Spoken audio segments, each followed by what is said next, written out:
근데 여기서 AI 시스템은 데이터 기반 학습의 결과물이에요.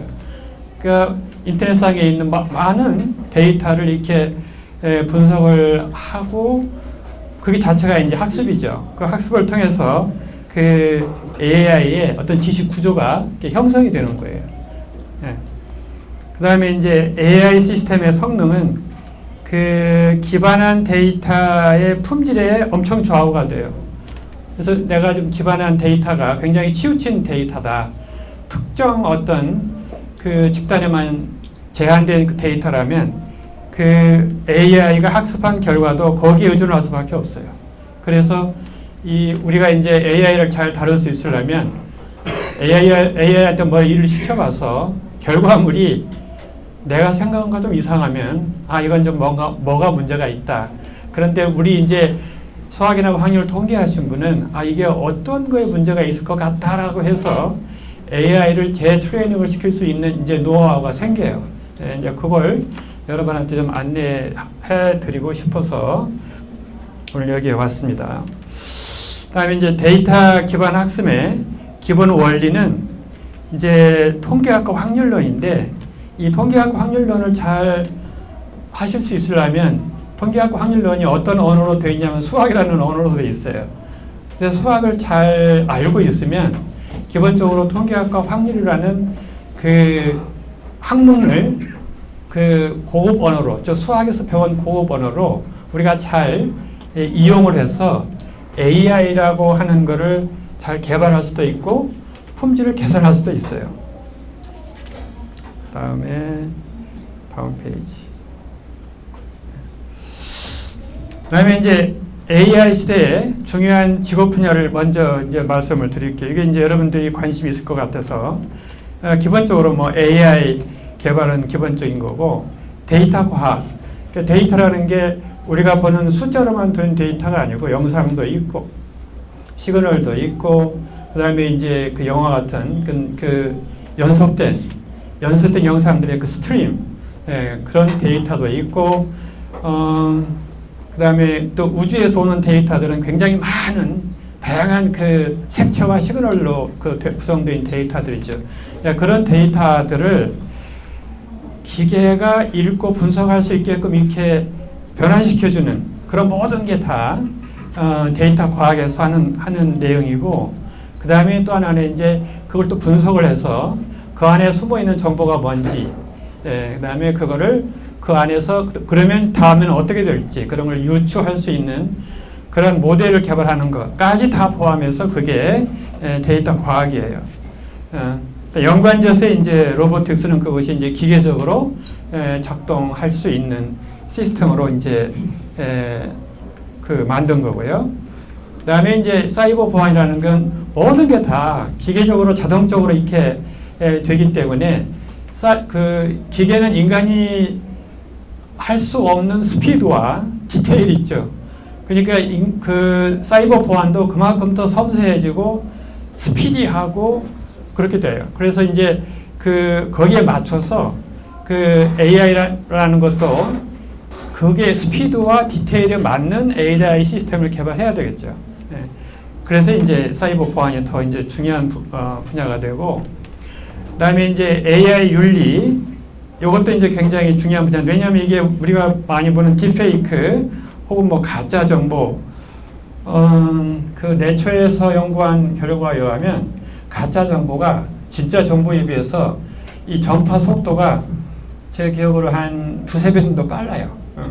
엄청 가짜 정보가 빨라요. 자극적이고, 그 다음에 호기심을 유발하고, 그 다음에 남이 모르는 정보를 내가 더 빨리 전하고 싶잖아요.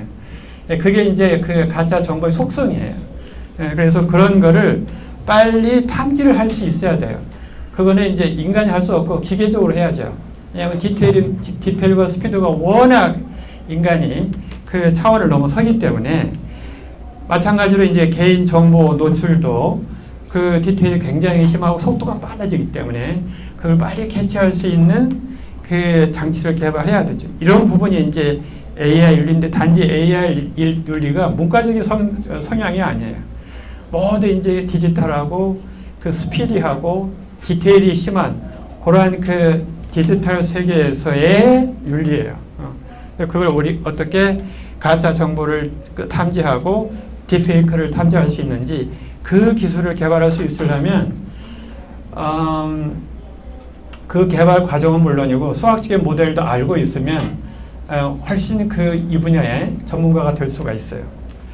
그 다음에 이제 품질 관리, AI를 쓰다 보면 답이 좀 엉뚱하게 나오거나 내가 그 예상하는 결과가 아닌 이상한 결과가 나올 수가 있어. 그러면 그건 분명히 AI가 좀 치우친 데이터에 의해서 그 학습되어 있거나 그런 걸 의미하거든요. 예, 그럴 때는 여러분이 조금 더 품질이 좋은 데이터, 여기, 예. 품질이 좋은 데이터를 찾아서 AI 학습을 시켜야 되겠다는 필요성을 빨리 인지할 수가 있어요. 그 다음에 이제 개발된 모형의 성능 점검과 동시에 계산을 할 수가 있어야 돼요. 그게 이제 앞으로 지금 AI 시대의 중요한 그 직업 분야예요. 이걸 위해서는 이제 당연히 그 AI 안에 시스템이 어떻게 개발되는지 그걸 알고 있으면 좋죠. 근데 그걸 아는 건 이제 모델링, 그러니까 통계학이나 확률론, 바탕에 드는 수학, 그 분야에 대해서 익숙해 있으면 훨씬 유리한 위치에 있죠. 이 분야에서. 그 다음에 이제 AI 기술적 측정으로서 그 AI 결과물을 관리해서 마치 품질 관리하는 것처럼 결과물을 관리를 하고 그 다음에 그걸 해석할 수 있으면 소위 말하면 AI하고 잘 대화할 수 있는 사람이 필요하죠. 뭐 메디칼도 그렇고 금융 쪽도 그렇고 그다음에 뭐 법 쪽도 그렇고 정보 쪽도 그렇고 AI와 대화할 수 있는 그런 사람들이 많이 필요해요. 그러려면은 이 아웃풋이 어떻게 나왔는지를 알고 있으면 훨씬 좋죠. 그런 면에서 그 모델 AI가 안에서 모형을 개발하는 그 프로세스를 어느 정도 알고 있으면 훨씬 좋아요.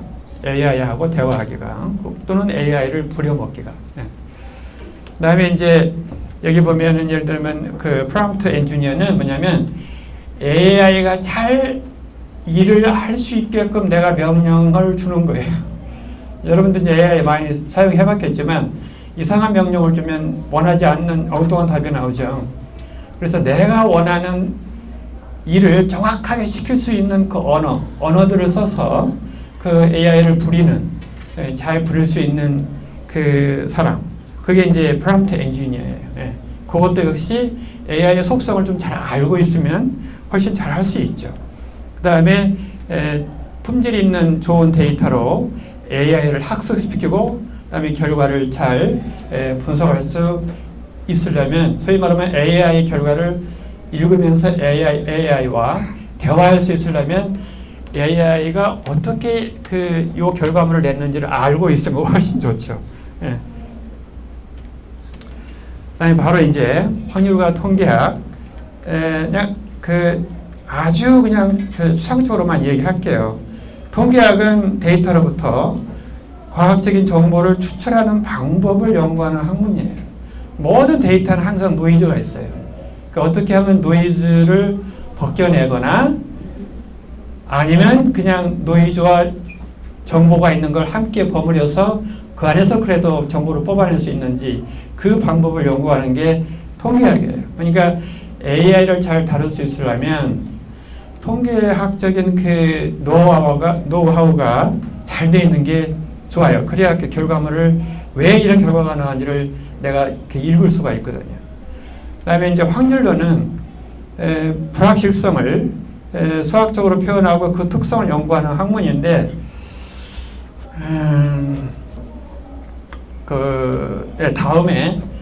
다음 페이지에서 불확실성이라는 개념이 사실은 오래됐죠.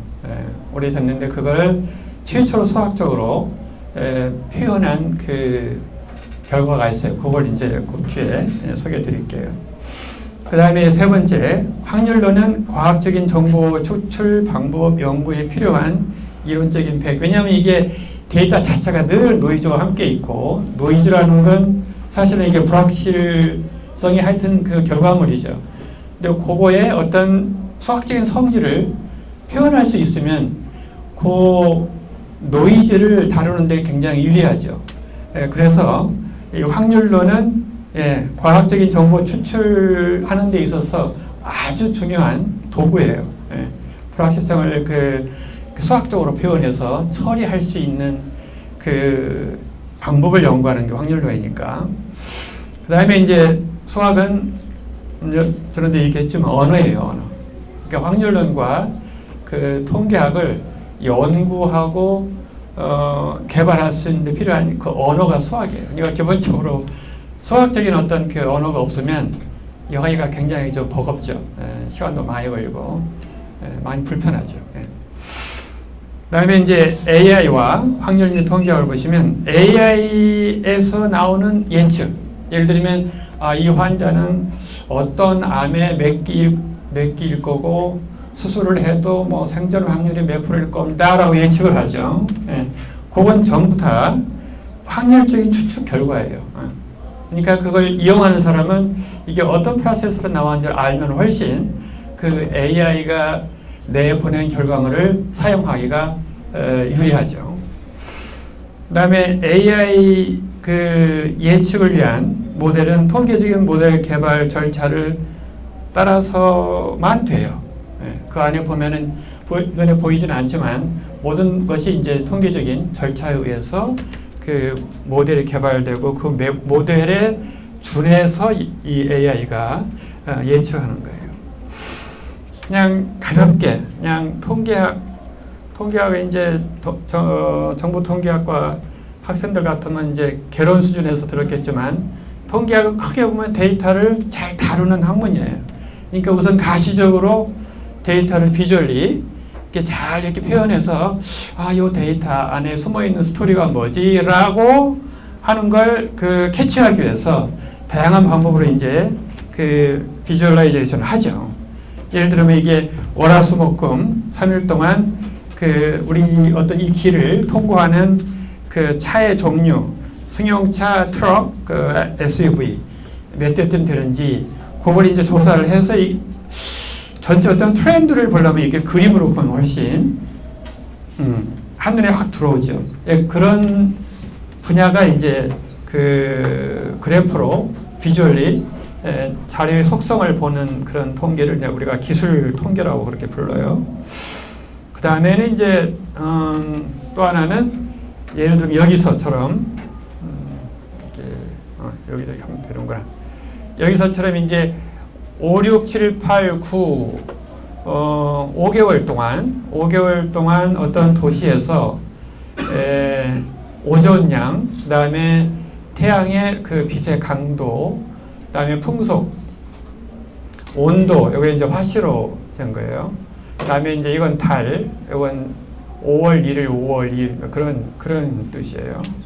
그래서 전체 5개월 동안 153일간 그 데이터를 모아서 이 사람이 보고 싶은 건 그거예요.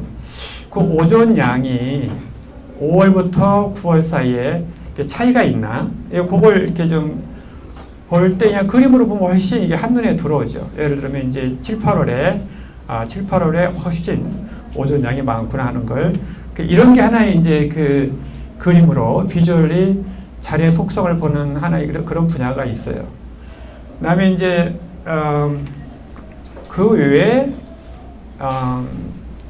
더 중요한 거 이제 추론 통계라는 게 있어요. 추론 통계. 요게 이제 모델 개발하고 그거 가지고 추론도 하고 예측도 하고 그다음에 어느 게 더 그럴싸할까 그 판단도 하고 하는 게 이제 사실은 통계학의 큰 부분이죠. 우리가 통계학 그러면 주로 이제 추론 통계를 얘기해요. 그다음에 확률론은 그 확률적인 사건, 예를 들면 주사위를 던질 때 결과가 딱 하나가 아니라 여러 중에 하나가 나오죠. 그런 게 확률적인 사건이죠. 그래서 그거를 우리가 0부터 1 사이에 있는 어떤 소수점 값으로 표시하는 것, 그게 이제 확률 함수죠. 확률 함수. 그러니까 어떤 사건들의 집합에서 0과 1 사이의 숫자로 이렇게 매핑시키는 그게 이제 확률 함수가 돼요. 우리가 보통 그 고등학교 때나 책에서 배운 확률을 하면 객관적인 거죠. 실험해서 계속 반복적으로 해서 상대 도수에 이제 그 극한값, 그걸 확률로, 그걸 이제 객관적인 확률이라고 하고, 근데 실제로 실험할 수 없는 게 굉장히 많죠. 또 실험이 하기가 버거운 거, 그게 굉장히 많죠.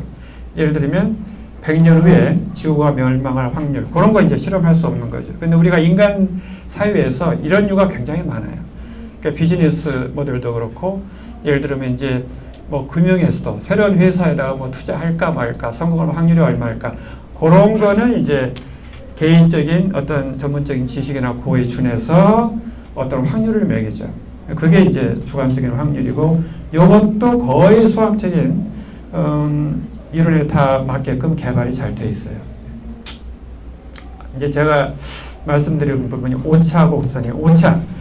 그러니까 내가 이렇게 화살을 쐈는데 정중하게 맞지 않고 이렇게 자꾸 벗어나는 거죠. 이만큼 오차가 생기죠. 그래서 그 오차에 대한 속성을 최초로 수학적으로 개발한 수학자가 요한 가우스라는 독일의 수학자예요. 이 양반이 이제 19세기 초에 오차는 속성이 여러 속성이 있더라 라고 해서 이와 같은 이제 그림으로 표현할 수 있게, 이게 이제 오차 곡선, 함수 곡선이죠. 그래서 이게 종 모양이죠. 이건 이제 우리가 고등학교 때부터 이걸 배웠나? 이게 정규 곡선. 이걸 최초로 개발한 분이 이번에 이제 별명이 수학의 황제예요. 굉장히 수학에서 다양한 부분에 바탕이 되는 이론들을 이제 발견한 그 아주 유명한 분이죠. 근데 그 전에도 이제 오차의 속성에 대해서 그 고민과 연구를 한 사람이 이제 유명한 수학자가 있었어요. 드모아브르, 그다음에 라플라스, 퀘텔렛, 이런 분이 있었는데, 이걸 이제 아우러서 아주 정리한 게 요거예요. 요게 이제 우리가 지금 많이 쓰는 그 정규 분포 함수의 그 포뮬라예요. 그것을 가우스가 발견을 해서 이걸 가우스 함수라고도 부르죠. 참고로 이제 가우스의 그 모토, 자기 연구에서 모토는 가급적이면 간략하게, 그러나 그 간략함 안에 원숙함이 들어있게, 그 아인슈타인도 비슷한 얘기했죠. 가급적이면 간단하게 우리가 그걸 복잡한 걸 표현해야 된다, 할 수 있어야 된다. 그 다음에 이제 확률에서 하나만 더 얘기하면 콜모그로프. 이번에 이제 확률 함수를 처음에 정의하고 나서 그게 터해서 확률론의 거대한 분야가 이제 소위 말하면 자라게 된 거죠. 이분이 확률 함수를 이렇게 정의를 했어요. 이게 사건들의 집합에서 이게 0과 1 사이에 어떤 그 값으로 이렇게 매핑을 시키는, 그걸 이제 우리가 확률 함수라고 하는데, 그거는 이러한 성질을 갖게 하자. 모든 함수에 매핑되는 이 값은 0과 1 사이에 가게 하고, 그 다음에 모든 사건들의 유니온, 이걸 이제 오메가라고 표현한 거예요. 이거 오메가. 요거는 확률 값을 1로 하자. 이게 맥시멈이죠. 그 다음에 동시에 발생할 수 없는 그런 사건들에 대해서 그것들의 유니온, 그것들의 확률은 각각의 함수 값의 합이다. 요걸 만족하면 우리가 확률 함수라고 부른다. 라고 이제 정의를 하고, 그 다음에 이제 그 아주 중요한 확률론이라는 분야가 이제 이에 터해서 이제 개발이 됐습니다. 그래서 여러분들이 확률론 이게 처음에 배울 때는 굉장히 딱딱하고 이게 어디에 쓰이느냐 하는데 이걸 배우셔야 돼요. 그러면 이 불확실성을 우리가 여러분들이 수학적으로 논리적으로 잘 다룰 수가 있게 되거든요. 요거는 조금 일단 지나가고 먼저 실제 예를 한번 보죠. 여기 보면 이제 타임하고, 이거 이제 뭐냐면 그 러닝머신에 사람들을 달리게 해요. 그래서 일정 거리를 달리는 시간, 이건 달리는 시간이고 빨리 달릴수록 이 O2는 산소 흡입량이에요.